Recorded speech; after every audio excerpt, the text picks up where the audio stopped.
Before Joe Polish was brushing elbows with some of the most influential people on the planet, he was going through quite a bit of a rough patch. At my worst state, I weighed 105 pounds from freebasing cocaine. Out of college, Joe was living off credit cards and driving his carpet cleaning business into the ground. That preceded 2 years of pure hell and misery, $30,000 in debt, trying to figure out how to make this business work. Until one day, everything changed. I have a really wealthy friend who's a big real estate investor. Yeah, this is a good story to actually share with anyone in business, but especially people in service businesses.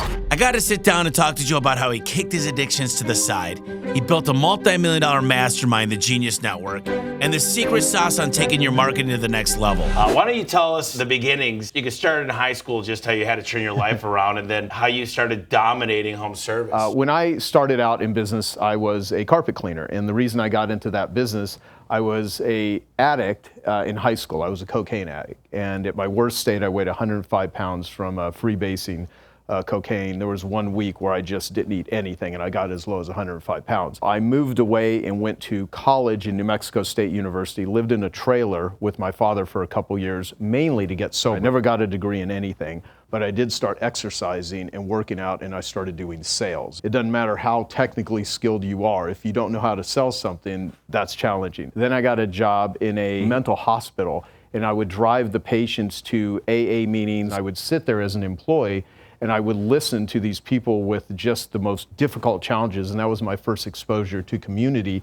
because I grew up a very shy, introverted, scared person. Never thought I'd teach anything to anyone. I didn't want to public speak. It was hard to even ask someone out on a date, let alone present myself in front of a group. I came back to Arizona trying to figure out what the hell I was going to do with my life. I had a friend I went to high school with that said, I work for this carpet cleaning business. I run the phone room, and the guy that's the owner of it, he is a alcoholic, but he did $600,000 in business last year. And I was like, my God, that's a tremendous amount of money. So he's like, you want to go into a carpet cleaning business, and I'll set up the phone room. We'll hire some employees after we get it going, and then we'll build a big business. And so I took the $1,500, which is all the money I had to my name. I bought a portable steam cleaner, and I got business cards that said professional carpet and upholstery cleaner. And I start this business with this guy. He was getting drunk every night also, even though he worked for a guy that was an alcoholic. And so after about 2 months of just painful trying to get anything done with him, I took his name off the business account. That preceded 2 years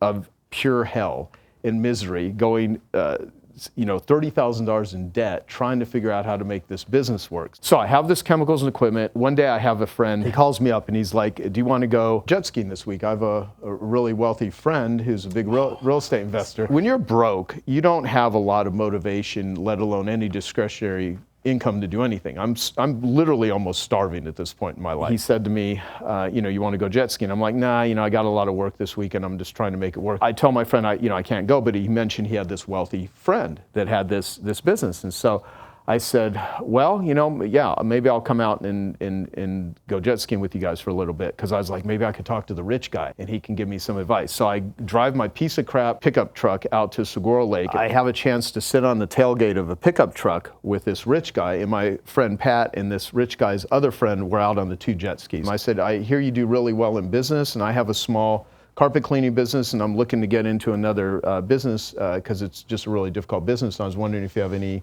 advice on what sort of industry I could go into.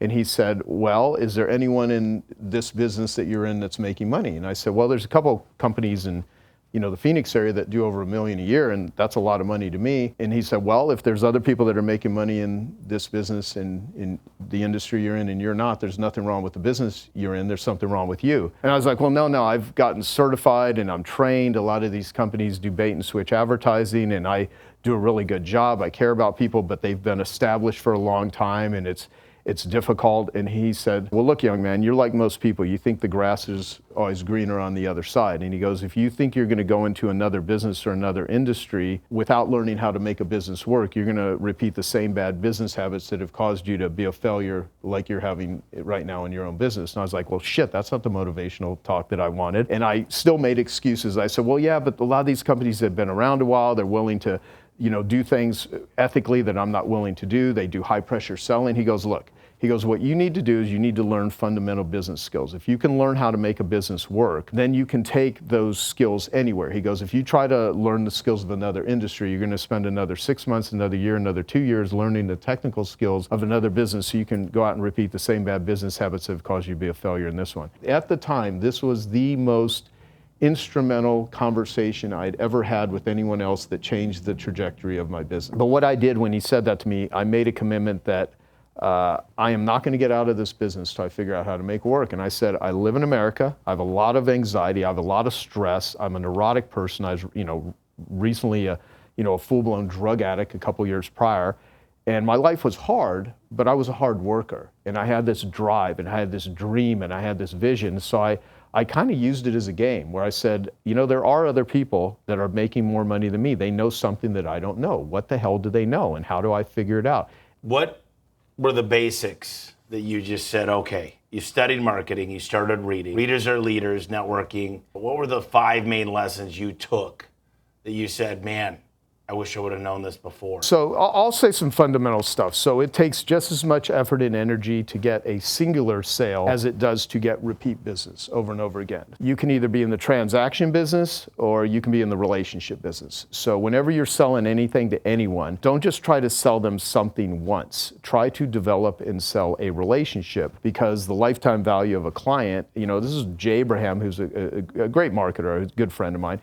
He said, you do not know how much you can afford to spend to acquire a client until and unless you know how much they're actually worth to you. How much do you spend to acquire a client? The biggest lesson that people, I think, would be helpful when it relates to marketing is the number one reason why most people don't do good with marketing is they undervalue the importance of it. Almost 50% of the cost of any product or service usually goes to what it costs to actually sell it. And that's if the person selling it has their act together. And most people really don't know what they're doing. So the first is selling relationships, not transactions. The second is direct response marketing. Whatever sort of messaging you're putting out into the world, make sure that you give people the ability to get a response back. When I was going to college, I failed owning and operating a small business, and I got a C- in principles of marketing, which is really funny. And they would show examples of branding and big companies like Coca-Cola and just big GE and brands back in those days. Small businesses don't have the budget. They don't have the ad budget to advertise a service business like your Louis Vuitton or like your Rolex, or right. They're not going to do it. And so you have to put messaging out there that really speaks to the title of my latest book, which is What's in It for Them.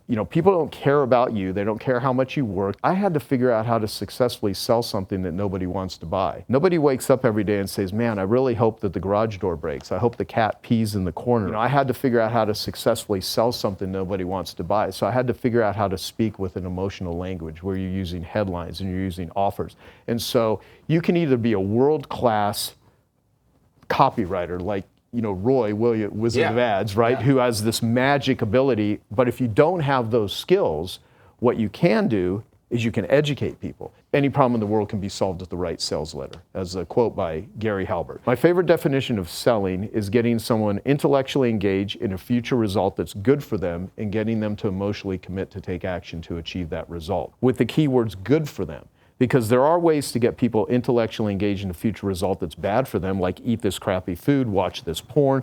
There's all kinds of toxic things that are sold to people. But when you really care about humans, getting someone intellectually engaged in a future result that's good for them and getting them to emotionally commit to take action to achieve that result, you start wording your marketing more importantly. And the difference between selling and marketing is selling is what you do when you're on the phone or face-to-face with somebody. Marketing is what you do to get someone on the phone or face-to-face with you, properly positioned, so by the time you're talking to them, they're pre-interested, pre-motivated, pre-qualified, and predisposed to do business with you. People don't buy from you because they understand what you do. People buy from you because they feel understood. Nobody wants to hire service businesses. Some things are bought, other things are sold. Like people wake up and they buy food, they go to movies. Other things, you need to sell stuff to them. And I landed in an accidental industry where I didn't, when I was a kid, I wasn't thinking one day I'm going to be a carpet cleaner. It didn't occur to me.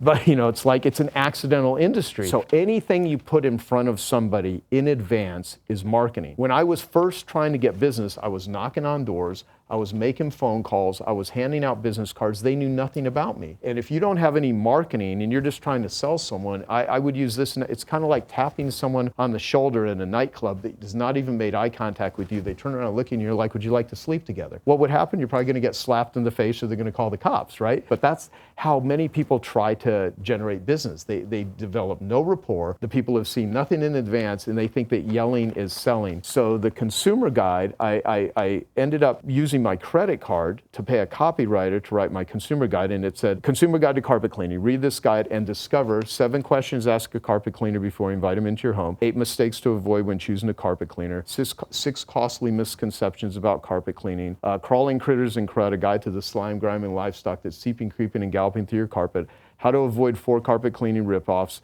the difference between value and price, which method cleans best, blah, blah, blah. And then they would open this consumer guide. How would they receive this? I would run ads that said, free report reveals how to choose a carpet cleaner. And that would be radio? No, I would actually run Valpak, flyers that I would put out, newspaper ads, money mailer type clips. I did do radio, but the consumer guide was my first form of really effective marketing. Then, people would call me up and they're like, I'd like information. I would say, well, can I send you my consumer guide to carpet cleaning? It'll teach you everything you need to know about how to choose a carpet cleaner. I didn't want to price discount my services. I wanted to create reciprocity by offering a free room of carpet cleaning. So I made more money giving away free rooms of carpet cleaning than I ever did trying to price discount my services. This is just a peek into the conversation with Joe. You can go watch the full video by clicking the link below.